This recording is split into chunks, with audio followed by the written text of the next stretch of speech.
Bon dia, nins i nines.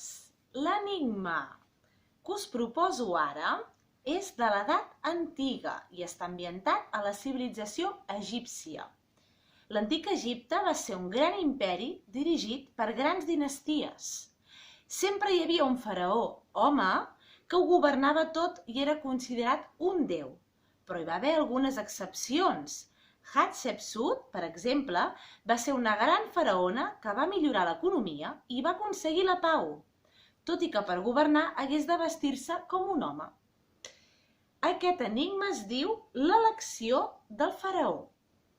Les successions a Egipte no sempre resultaven senzilles, sobretot si el faraó no havia tingut descendència i no hi havia una reina que el succeís un cop mort. Es veu que això és el que li va passar a aquest faraó, que va haver de triar un successor utilitzant un mètode molt enginyós. 1. El faraó volia comprovar qui seria el seu successor més honest i per això va ordenar que es repartissin testos amb terra a tots els nens i nenes d'Egipte.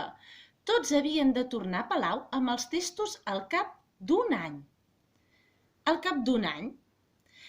2. Els nens van ser convocats a palau amb els seus testos. D'alguns en sortien boniques flors i de la majoria plantes molt exòtiques de diferents mides i formes. 3. Només una petita nena portava el test tal com l'havia rebut, sense flors ni plantes. En veure'l arribar, el faraó no va dubtar en la seva elecció. Està decidit, tu seràs la meva successora.